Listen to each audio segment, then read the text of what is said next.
দর্শক আপনাদের সবাইকে আমন্ত্রণ জানাচ্ছি এটিএন বাংলার লাইফস্টাইল বিষয়ক সাপ্তাহিক আয়োজন লাইফ ইন বিউটিতে এবং বরাবরের মতো আমি আপনাদের সাথে রয়েছি মারিয়া শিমু। আর আজ আমাদের মাঝে অতিথি হিসেবে যিনি উপস্থিত রয়েছেন তিনি আমাদের সকলের অত্যন্ত প্রিয় এবং পরিচিত।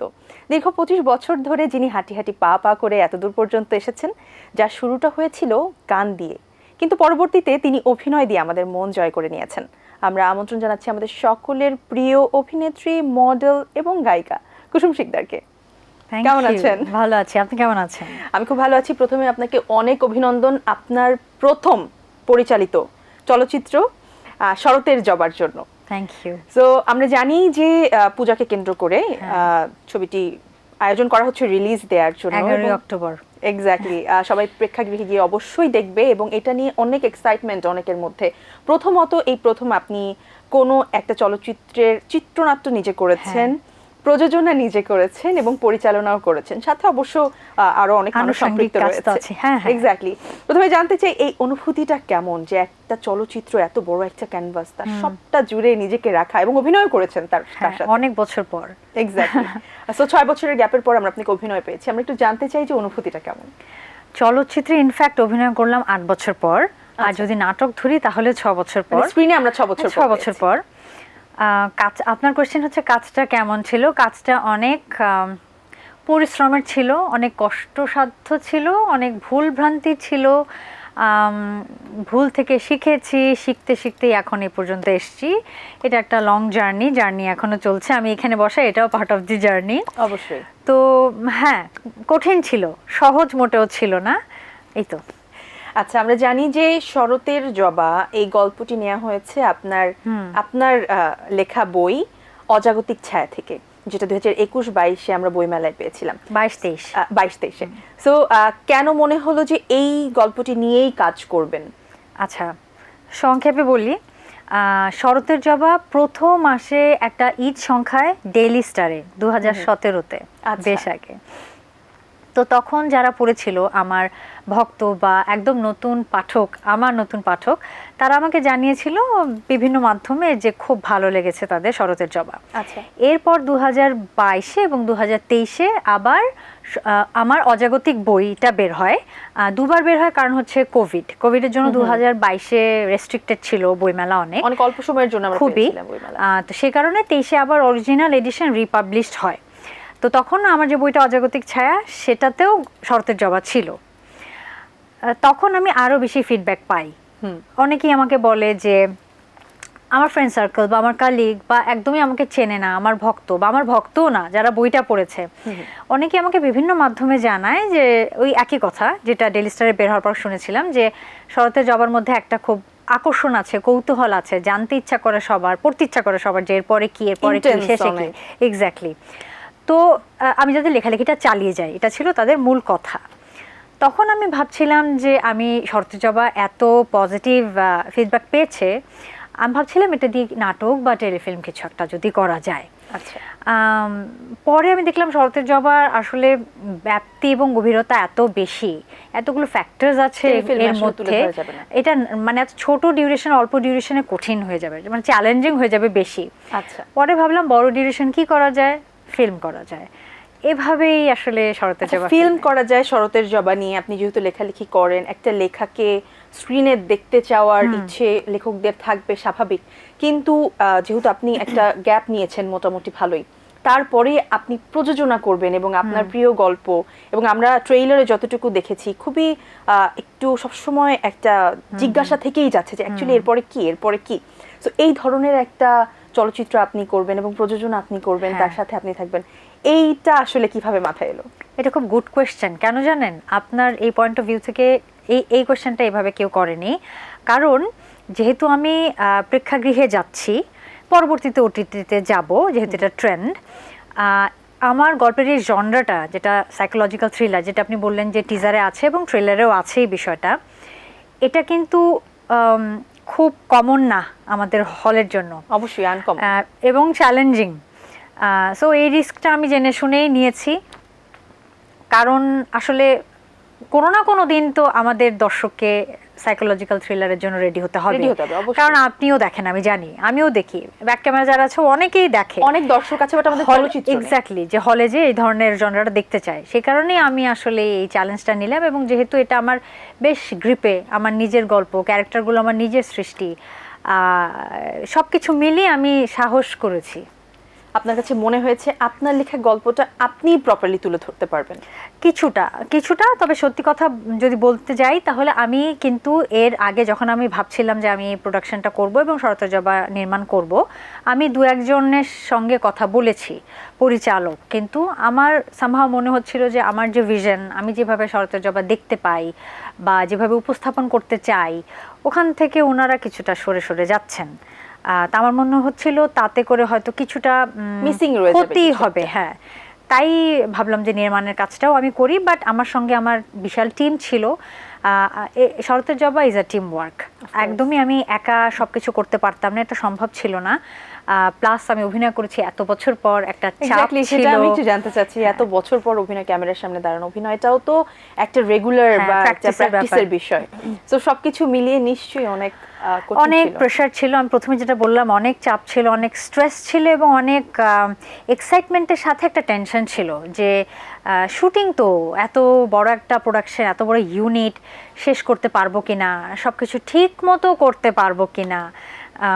যাই হোক, আল্লাহর রহমত, ওই যে বললাম যে আমার প্লাস আমার আল্লাহর রহমত, আমার পরিবার এবং আমার টিম, এদের মানে মেনশন করতেই হয়। আমার টিমে যেমন আমার উপদেষ্টা পরিচালক ছিল সুমন ধর, আমার ডিওপি খায়ের খন্দকার, আমার কস্টিউম ডিজাইনার পিউ, ও যে শুধু কস্টিউম ডিজাইন করেই শেষ তা না, ভীষণ দৌড়াদৌড়ি করেছে। তারপর পোস্ট প্রোডাকশনে অনেকে আছেন, সবাই মিলে প্রোডাকশনটার সাথে। এবং আমরা আশা করছি টিজারটা দেখে অ্যাকচুয়ালি আর ওয়েট করতে পারছি না যে কখন হলে গিয়ে দেখা যাবে, কারণ আপনি বললেন যে অবশ্যই থ্রিলার টাইপের মুভি আমাদের দেশে খুব কম হয়, কিন্তু দর্শক অনেক। তো আমি শুরুতে যেটা বলছিলাম যে ক্যারিয়ারটা অনেক আগেই শুরু হয়েছিল, এবং আপনার ক্যারিয়ারটা শুরু হয়েছিল গান দিয়ে। আমরা জানি ওই সময় আপনি আপনার অ্যালবাম রিলিজ হয়েছিল, তারপরে আমরা বেশ কয়েকটি অ্যালবাম পেয়েছি। তারপরে ছোটবেলা থেকে আপনি নজরুল সঙ্গীত শিখেছেন, ধ্রুপদী সঙ্গীতের উপরও আপনার দখল রয়েছে। গানটা আমরা এখন দেখতে পাই না কেন? গান আমি শেষ করেছিলাম মিউজিক্যাল ফিল্ম নেশা, ওটাও বেশ আলোচিত সমালোচিত হয়েছিল ওই সময়, 2017-তে খুব সম্ভবত। তারপর আর গান আমি করিনি, ইনফ্যাক্ট 18-র পর তো আসলে আমি আর কাজই করিনি। কিন্তু শরতের জবার পর আমার ইচ্ছে আছে, আমার আরেকটি মিউজিক্যাল ফিল্ম আমার রেডি আছে, যেটা আমি মানে খুব রিসেন্টলি শেষ করেছি, মরিচিকা মায়া। তো আমার ইচ্ছে আছে শরতের জবার পর ওটাকেও হয়তো আপনাদের সামনে রিলিজ করব, মানে একেবারে দুই ধামাকা আসবে আমাদের সামনে। অনেকেরই কিন্তু একটা প্রশ্ন থেকেই যায় যে এত ভালো ভালো কাজ করার পর, বিশেষত আপনি জাতীয় চলচ্চিত্র পুরস্কার পাওয়ার পর এই যে একটা দীর্ঘ গ্যাপ, সেটা কেন? এবং সেটা কি এই কারণে যে চলচ্চিত্র পুরস্কার পেয়ে হয়ে গেছে এমন কিছু, নাকি মনে হয়েছে যে ভালোর জন্য আরো একটু নিজেকে প্রিপেয়ার করতে হবে? না, এই দুটোর একটিও না। আমি আসলে এতদিন তো আমি ক্যামেরার সামনে একদমই আসিনি, এখন শরতের জবার মাধ্যমে টুকটাক আসছি। তো এখন অনেকেই আপনার মতো করে আমাকে প্রশ্ন করেছে, আমার যে জার্নালিস্ট ফ্রেন্ডরা আছে যারা আমার খোঁজ রেখেছে, কেন কাজ করছো না, অনেকেই প্রশ্ন করেছে আপনার প্রশ্নটা, যে আমি কেন হঠাৎ করে আমার এই গ্যাপ, তো না মানে তখন কেন বন্ধ, এখন এটা গ্যাপ বলতে পারি যেহেতু আমি আবার এসেছি। আসলে কিছু অপ্রত্যাশিত ঘটনা ঘটেছিল আমার জীবনে, আমি নিজেকে আসলে বাধ্য হয়েছিলাম অভিনয় থেকে, না ব্যক্তিগত একদম। তো কিছুটা বাধ্য হয়েই নিজের স্বার্থেই আমি অভিনয় থেকে দূরে ছিলাম, অভিনয়কে বা যে কোনো কাজ থেকেই নিজেকে দূরে সরিয়ে রেখেছিলাম। তো যাই হোক, এখন যেহেতু শরতের জবার মাধ্যমে আবার আসতে পেরেছি, আশা করছি এখন কন্টিনিউ থাকলে কন্টিনিউ হয়তো করব। এটা হতেই পারে, যে কোনো তারকারই একটা পার্সোনাল স্পেসের দরকার হতে পারে নিজেকে আরেকটু ডেভেলপ করার জন্য, নিজেকে প্রপারলি আনার জন্য। এবং সেই গ্যাপটার পরে কিন্তু আমরা যেটা দেখতে পাচ্ছি, আপনি এখন বেশ ফিট। আমরা লাস্ট আপনাকে যখন দেখেছি তার থেকে ফিটনেসের রহস্য অথবা নিজেকে মেইনটেইন করার রহস্যটা যদি আমাদের দর্শকদের জন্য একটু বলতেন। হ্যাঁ, আপনি এটা ঠিক অবজার্ভ করেছেন। 2018-তেও আমার যে সমস্ত, আমি শঙ্খচিল রিলিজ হয়েছিল 2016-তে, কিন্তু জাতীয় চলচ্চিত্র পুরস্কার দেওয়া হয়েছিল 2018-তে। তো 18-তে আমি পুরস্কার নিতে যাই হচ্ছে জুলাই মাসে, অনুষ্ঠানটা হয় জুলাই মাসে। তখনকার আমার যে সমস্ত ছবি, আমি অনেক বেশ আর একটু মোটা ছিলাম, অনেক ওয়েট গেইন করেছিলাম, একটু বাল্কি ছিলাম। এখন তার থেকে আমি অনেক কমেছি। এটা কি শরতের জবার জন্য ওয়েট লুজ করা হয়েছে কিনা? না, ঠিক শরতের জবার জন্য না, বাট শরতের জবাতেও অত মোটা দরকার ছিল না, ক্যারেক্টার ওয়াইজ আর একটু ওয়েট কমানো দরকার ছিল, সেটা ঠিক আছে। বাট এমনিও আমি মনে হয়েছে যে একটু আমার ওজন কমানো দরকার, সেজন্য কমেছি। ইউ লুক বিউটিফুল এবং অনেক সুন্দর লাগছে আপনাকে দেখতে। সো এর পরের কি প্ল্যান? এই যে প্রযোজনা করলেন, চিত্রনাট্য লিখলেন এবং লেখালেখিটা তো নিশ্চয়ই চালিয়ে যাচ্ছেন। As a matter of fact গত 1 বছর আসলে শরতে যাবার পোস্ট প্রোডাকশনে মানে প্রচণ্ড ব্যস্ত ছিলাম। প্রত্যেকটা কাজ ডিটেইল আমাকে করতে হয়েছে, এবং এটা আপনাকে বলতেই হয় যে আমি যদি চাইতাম আমি 3 মাসে পোস্ট প্রোডাকশন করে ছেড়ে দিতে পারতাম। আমি যদি চাইতাম আমি দেশের বাইরে পোস্ট প্রোডাকশন করতে পারতাম, যেটা আমি নেশা করেছি। আমি নেশা কিন্তু কালার গ্রেডিং করেছিলাম বাইরে থেকে, এডিট এফেক্টস, কলকাতার সবচেয়ে ভালো যে মানে যেখানে কাজ করে, কালার টালার গ্রেডিং সব কিছু করা হয় বা সাউন্ড করা হয়। কিন্তু শরতের জবাতে আমি সেটা করিনি। আমি একটু একটু করে, এবং এমনও হয়েছে যে সাউন্ড ডিজাইন আমার পছন্দ হয়নি, আবার আমি করেছি। কালার আমার পছন্দ হয়নি, আবার আমি চেঞ্জ করেছি। ডাবিং পছন্দ হয়নি, আবার আমি আর্টিস্টদেরকে কষ্ট দিয়ে ডেকে ডেকে রিকোয়েস্ট করে আবার ডাবিং করেছি। এই কাজগুলো আমি না করলেও পারতাম, কিন্তু আমার মনে হচ্ছে এটা আমার খুব একটা শখের, স্বপ্নের জায়গা শরতের জবা। সে কারণে এগুলো করেছি এবং বাইরে যাইনি, যেটা আমার খুব সহজ। অনেকে ভাবতে পারে যে আচ্ছা বাইরে গেলে টাকা বেশি, না, আমার রাদার এখানে টাকা খরচ হয়েছে কারণ আমি রিপিটেডলি করেছি, আমি বারবার কারেকশন করেছি। হ্যাঁ, রাদার উল্টা আমার এখানে খরচ হয়েছে বেশি। আমি এটা করেছি কারণ আমি চেয়েছি শরতের জবা 100% বাংলাদেশি একটা সিনেমা হোক। পোস্ট প্রোডাকশন আমি বাইরে যেতে চাইনি, তো আল্লাহর রহমতে আমি করতে পেরেছি। এখন দেখা যাক। তো এরপরেও আর ছবি বানানোর ইচ্ছে রয়েছে কিনা? এটা একদম ডিপেন্ড করছে, নির্মাণ বা প্রযোজনা ডিপেন্ড করছে শরতের জবার উপর, কি করে কিভাবে মানুষ এটার ফিডব্যাকটা মানুষ কিভাবে দেয় সেই হিসেবে। আচ্ছা, এবার আমরা একটু আসি আপনার প্রিভিয়াস কাজে। আমরা দেখেছি যে প্রথম চলচ্চিত্রে আপনি কাজ করেছেন গহীনের শব্দ, এরপর আমরা লাল টিপে আপনাকে পেয়েছি, এবং সর্বশেষ শঙ্খচিলে আমরা দেখেছি যেখানে আপনি জাতীয় চলচ্চিত্র পুরস্কার পেয়েছেন। এই কাজগুলো যখন করা হয়, তখন যখন অ্যাকচুয়ালি চলচ্চিত্রে কাজ করা হয়, তখন কি আপনি রেডি ছিলেন ক্যামেরার সামনে দাঁড়ানোর জন্য? আমি না ভীষণ লাকি, জানেন, মানে আমি যখন, আপনি জানেন যে আমার কাজ শুরু হয় মডেল এবং অ্যাক্টর হিসেবে Lux Anandadhara Miss Bangladesh photogenic 2002 champion হিসেবে। সেখান থেকে এরপর নিজেকে, মানে এর আগে আমার যারা যারা চ্যাম্পিয়ন হয়েছে তাদের ধারাবাহিকতাতেই আমি অভিনয়ের সঙ্গে নিজেকে যুক্ত করি। আমার কিন্তু কোনো প্রশিক্ষণ ছিল না, তারা কিন্তু গানের সঙ্গে ছিলাম আমি। সো এই যে আপনি মুভির কথা বললেন যে আমি প্রিপেয়ার্ড ছিলাম কিনা, একদম না।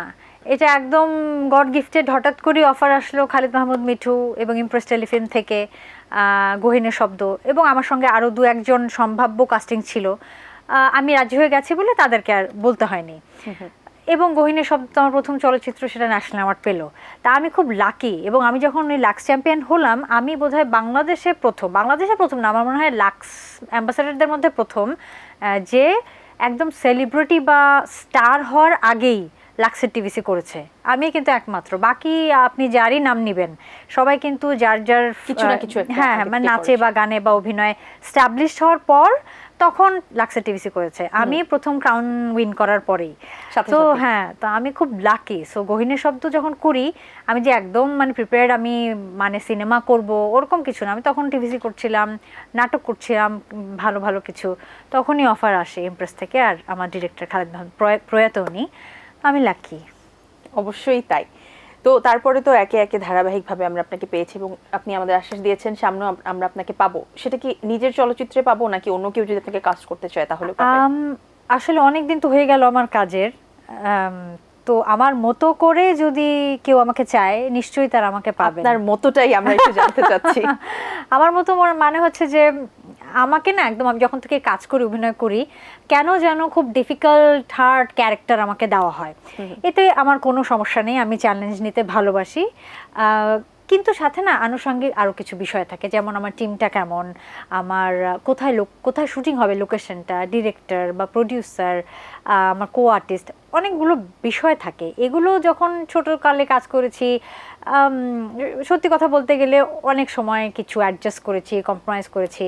এখন এই পর্যায়ে এসে মনে হয় যে আর বোধহয় অত অ্যাডজাস্ট করতে পারবো না।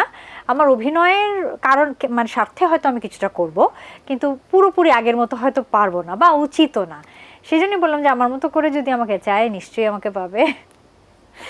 আচ্ছা, আমরা এখন একটু পারিবারিক জীবনে যাই। আমরা একটু জানতে চাই যে কেমন চলছে সংসার সব মিলিয়ে।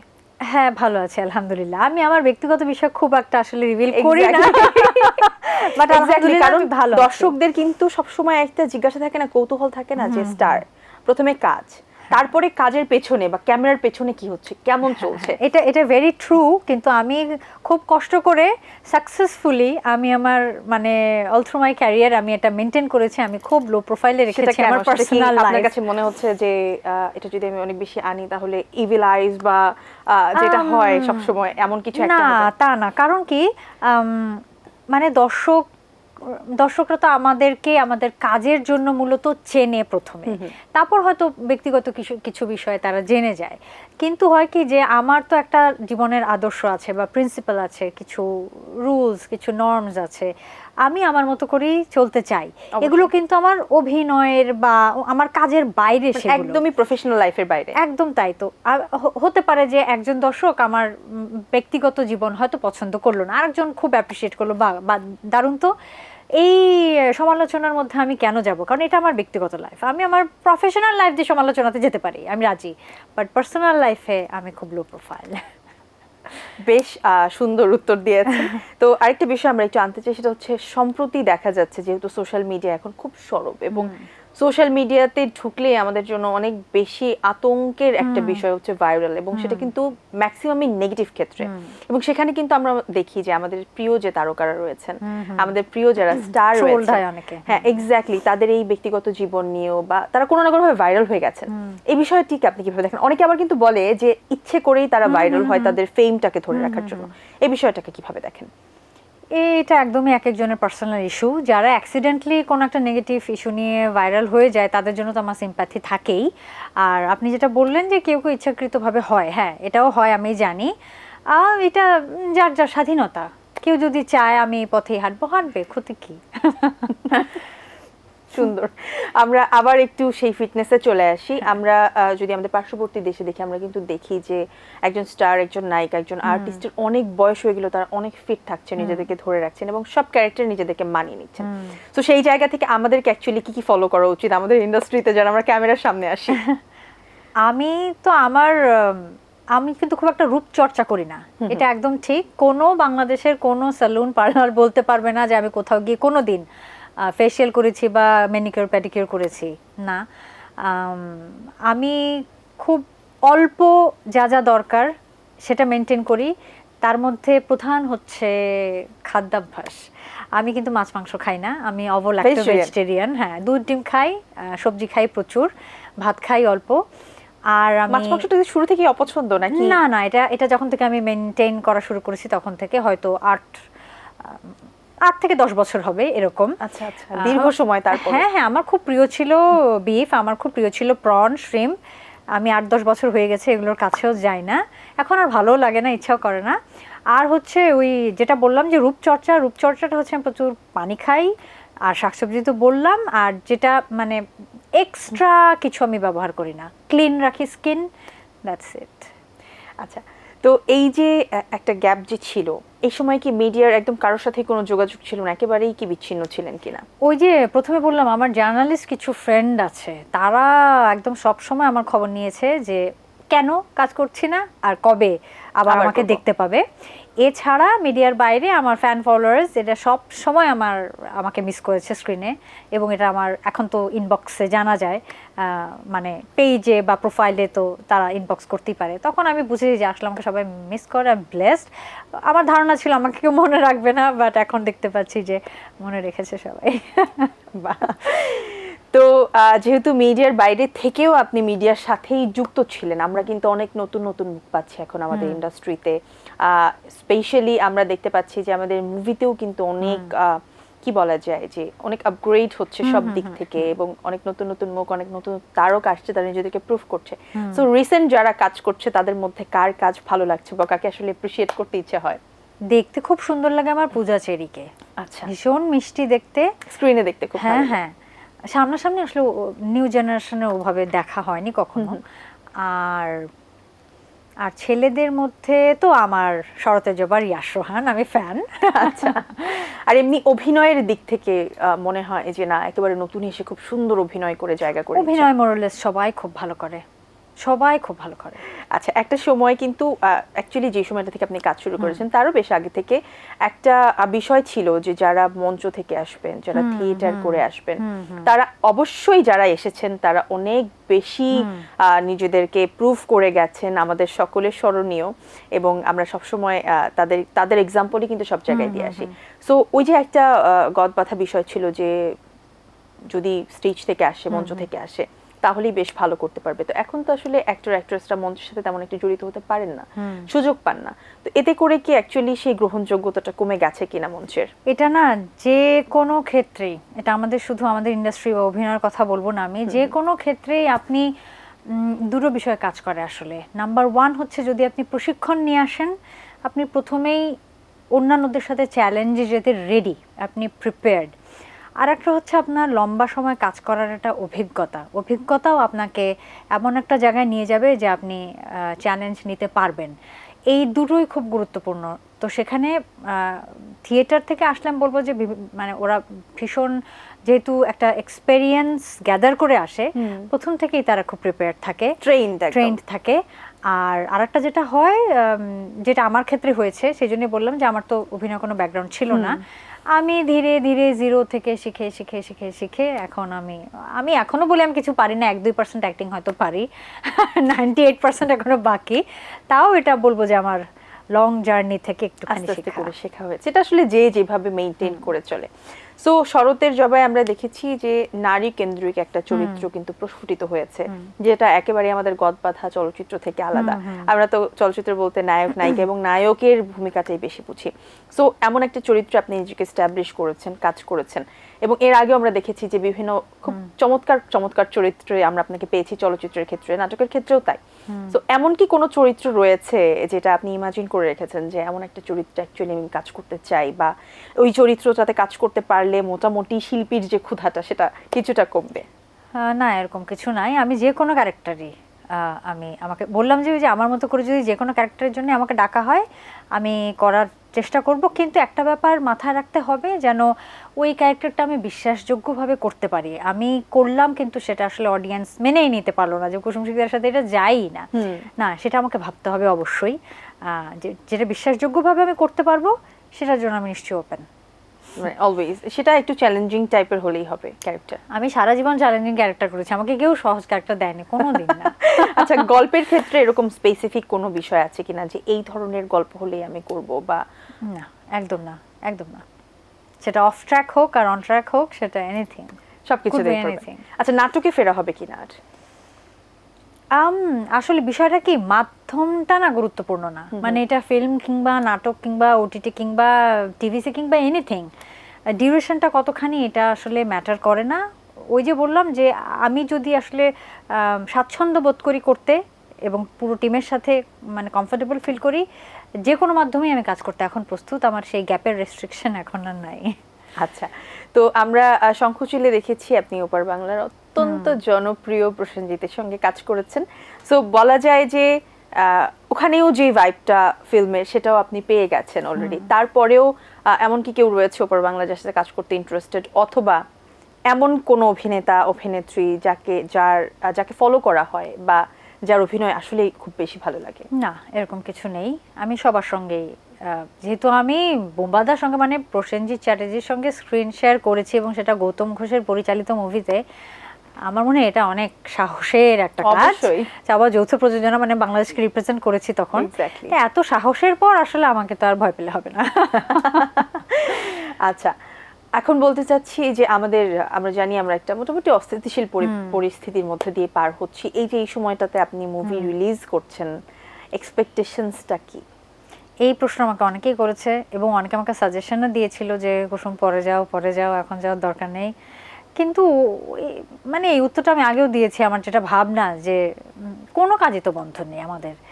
এই দেখো এই অফিস খোলা, সবাই কাজ করছে, যে কোনো শো বিজনেসটাতেই কথা আছে, the show must go on. Exactly. তো যে কোনো প্রফেশনেই কাজ হচ্ছে, কোনো কিছু এখন বন্ধ না, কেন তাহলে সিনেমা রিলিজ দেওয়া বন্ধ থাকবে? আমার কাছে আরেকটা বিষয় মনে হয়, আমার কাছে কেন যেন মনে হয় আপনার এই কাজটা নিয়ে আপনি বেশ মোটামুটি ভালোই কনফিডেন্ট, যে কারণে আপনার কাছে মনে হচ্ছে যে না, খারাপ সময়ের মধ্যেও বোধহয় দর্শক জানি না যে আমি কনফিডেন্ট কিনা আমি জানি না, বাট আমি খুব পজিটিভ মানুষ। যে কোনো ক্ষেত্রেই, যে কোনো স্ট্রাগল পিরিয়ডে বা যে কোনো না পাওয়ার মধ্যে, প্রবলেমের মধ্যে, যে কোনো যুদ্ধের মধ্যে I am very positive always. তো সেই জন্য আমার মনে হয় যে আপনারা সাথে থাকলে, আমার ফ্যান ফলোয়ার সাথে থাকলে ভালো কিছু হবে। অবশ্যই আমরা সেটা আশা করি, এবং যেটা আপনি বলছিলেন ক্যারিয়ার শুরু থেকে আপনি অনেক লাকি, সেটা যেন এবারেও হয়। তো ওটিটি নিয়ে আমরা কথা বলছিলাম, বেশ সম্প্রতি আমরা ওটিটি প্ল্যাটফর্মের সাথে পরিচিত হয়েছি, দেশের বাইরে অবশ্য অনেক আগে থেকেই এটা পরিচিত। তো আমাদের ওটিটি কেমন করছে, ওটিটির কাজ কেমন হচ্ছে বলে আপনার মনে হয়? ওই যে বললাম আমি খুব পজিটিভ। হ্যাঁ, প্রত্যেকটা ফিল্ডেই কিন্তু 10টা ভালো কাজের সঙ্গে 2টো খারাপ কাজ হয়, বা 10টা ভালো মানুষের সঙ্গে 2টো খারাপ মানুষ থাকে। কিন্তু আমরা ওই খারাপ জিনিসকে ফোকাস করলে তো আমরা খারাপ করছি। আসলে আমাদের যে 2টো বাদে যে 10টাই ভালো, ভালোটা তো অ্যাপ্রিশিয়েট করতে হবে। সো আমার মনে হয় সবই ভালো হচ্ছে, সব মোটামুটি ভালো হচ্ছে। তো আমার মনে হয় আপনার সৌন্দর্যের বা ফিটনেসের একটা রহস্য হচ্ছে পজিটিভনেস। এক্স্যাক্টলি। আচ্ছা, ধন্যবাদ। দর্শকদের উদ্দেশ্যে কিছু বলার রয়েছে কিনা? এই তো আমি অনেকদিন পর আসছি অভিনয়ও, শরতের জবার মাধ্যমে, প্রযোজক হিসেবে, নির্মাতা হিসেবে, চিত্রনাট্যকার হিসেবে। তো যারা আমাকে স্ক্রিনে অনেকদিন মিস করেছেন, তারা আমাকে আবার পাচ্ছেন অভিনেতা হিসেবে। সেই সাথে আপনি প্রমিসও করে যান যে আপনি থাকবেন এরপর থেকে। হ্যাঁ, আমার মতো করে কেউ আমাকে ডাকলে আমি নিশ্চয়ই থাকবো। তো আপনারা আমার সঙ্গে থাকবেন, শরতের জবা হলে গিয়ে দেখবেন। আমরা অনেক পরিশ্রম করেছি, পরিশ্রম সার্থক হবে আপনারা হলে গেলে। আচ্ছা, আরেকটু জানতে চাই, এই যে নারী নির্মাতা হিসেবে আপনি কাজ করেছেন, আপনি প্রথমেই বলছিলেন যে সহজ ছিল না, অ্যাকচুয়ালি চ্যালেঞ্জিং তো ছিল।